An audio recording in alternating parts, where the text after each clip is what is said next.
Yo, the military career has really been up in arms, and I gotta talk about it. And I find it robbery if I didn't give you guys the inside scoop, but stay tuned. Welcome back to Military Bread, where we give you the inside scoop on all things military. I'm your host, Patrick Montgomery, aka Munt. And if this is your first time tuning in to the channel, please like and subscribe. Click the bell notification to be notified whenever new content is being uploaded. Oh man, but let's talk about it. So it's been a lot going on in the military community, and a lot of people has really been up in arms. And beers has always been the thing in the military, and for some odd reason right now, stuff is really hitting the fan and people are really talking about it. But before we go any further, I like to give you the regulation in which the military has written in regards to grooming standards for male soldiers. According to AR 670-1, male soldiers must maintain a clean face in uniform or while in civilian clothes on duty. While mustaches are authorized, they must be neatly trimmed and tidy. However, beards are not allowed unless soldiers have a medical waiver or a religious accommodation. So all this aligns with what's going on with this melanated brother, Master Sergeant Parker. He receives a medical waiver some years ago, and he was told that he will never make first sergeant or any kind of higher position above that simply because of this medical waiver. Now, for some odd reason, profiles have always been a negative thing in the military from even while the time I was in, and it always baffled me. But let's talk about Master Sergeant Parker. Fast forward, he actually got to this point of where they had offered him a chance to lead a company and to become a first sergeant. So he's offered the position. After the position is offered, he goes to take his command photo. The command photo that normally like goes on the wall and so forth or whatever. But after he take the photo, he proceeds to TikTok and he posts a video talking about how the limitations were put on him at a time. A lot of people said he wasn't going to make it, but he did, and that regardless of whatever, you can do it as long as you put your mind to it. In other words, and that a lot of people weren't going to be happy with what he had accomplished. But it is what it is. And honestly, I can understand where he came from. But as soon as he did that, man, all hell broke loose. Like, I kid you not. His command had brought him in and was like, well, we're going to need you to redo that photo with another hairstyle. And with that beard, gotta go. He also had to sign a counseling statement stating that due to the video that he placed on TikTok, I guess he needed to take it down or rephrase what he was saying because the military deemed it to be taunting, I guess other soldiers or whoever, but it was taunting in their eyes. So he ended up having to go to the division sergeant major or whatever and talk about all these things that had transpired within that time frame. But to his surprise, the division sergeant major didn't even really have anything negative to say about it because he was like, well, I understand where you're coming from. I don't see there's nothing wrong with your appearance, nor do I see anything wrong with the video that you posted. So what's really going on? Now, fast forward the next day, he goes into his command and they let him know, instead of taking over the company, instead of, taking charge or whatever, instead you're going to be working with us.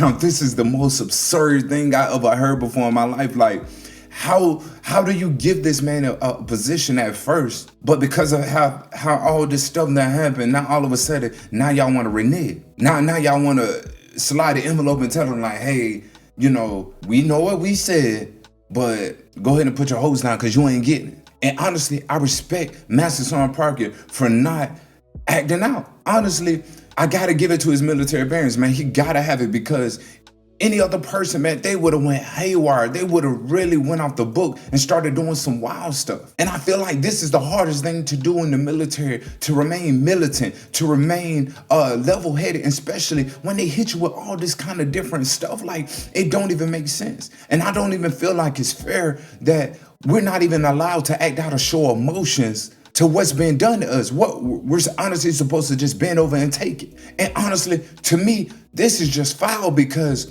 you mean to tell me you got things in place like EO that's supposed to protect the rights of each one of the soldiers, to make sure that all of us are treated equally.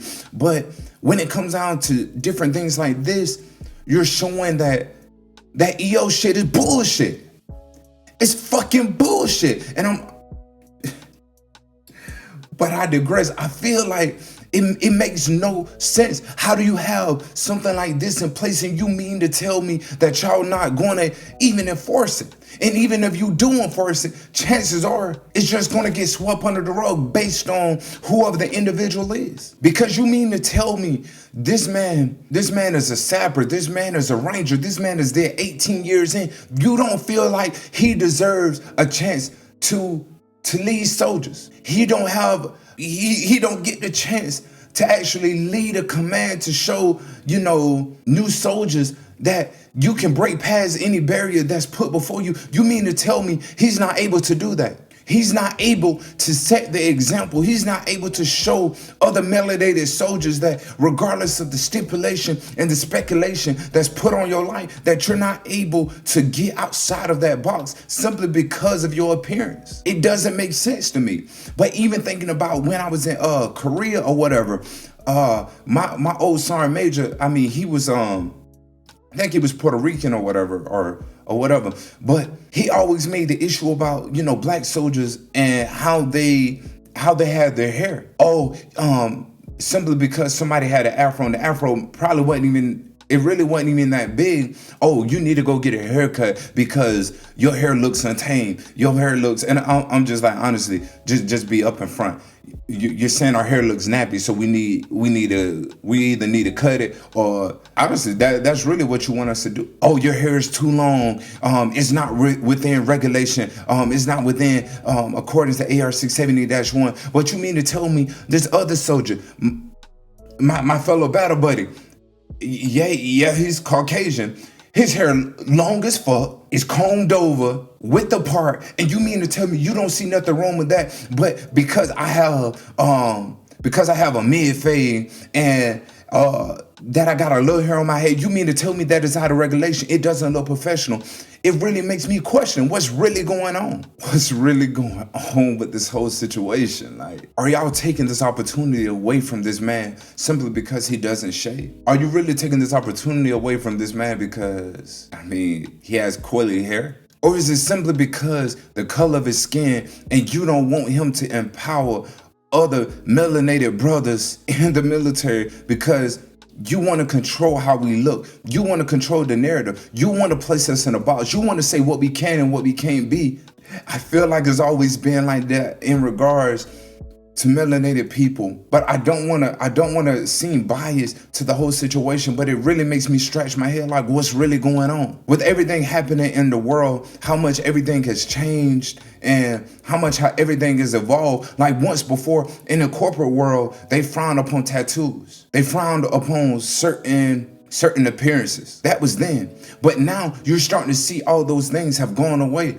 You're starting to see more people with, tattoos, visible tattoos. You're starting to see more people step outside of what the modern day person in a role looks like. That's what I call evolution. So you mean to tell me that the military is not going to evolve? Yeah, I'm looking at all these numbers. I'm seeing that the military needs numbers, but at the same time, y'all want numbers, but y'all not willing to adapt. Damn, it doesn't make sense. But let's talk about it. I really got to calm down. But I want you guys' opinion. Talk to me. Talk me off this ledge, because really, like, at this point, I'm kind of heated. Like, it don't make sense to me. Help it make sense to me. Help it make sense to me. But leave information down in the comments, because I really want to know what you guys think. I want to figure out, am I just taking it too serious? Am I too deep in my feelings? Am I too close to what's been going on? Or do you understand where I'm coming from? Let me know. Again, let me know in the comments, man. Please. But until next time, military bread, man. Let's eat.